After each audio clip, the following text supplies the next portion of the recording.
Guys, samahan niyo po ako magbasa ulit. J vocabs na po tayo. Jam, jam. We spread jam on the bread. 방에 잼을 빨아 먹습니다. Japan, 일본. I have been to Japan. 나는 일본 가본 적이 있습니다. Bahala na guys, kanya-kanya na pong basa tayo. Jealousy, 질투. Goodness, here is called the goddess of jealousy. 헤라는 질투에 있습니다. Jeans, 청바지. Jeans are comfortable. 청바지는 편합니다. Jewelry, 부석. I have a lot of jewelry. 나는 부석에 맞습니다. Job, 취급. I am looking for a job. 취급을 구합니다. Okay, kakaunti lang pala yung letter J natin. Ano po? So, jogging, jogging. I am jogging now. jogging하고 있어요. joke, 농담.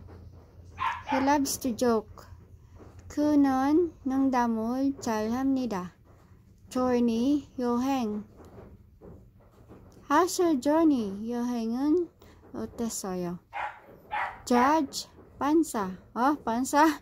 That judge makes justice. 그 판사는 공정합니다.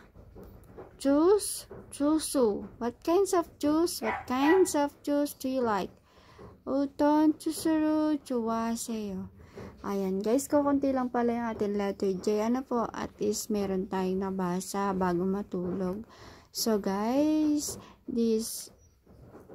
ito na po yung ating vocabulary. Ano po? Before we go to sleep. Sana po nakatulong. Alright, one more time. Okay.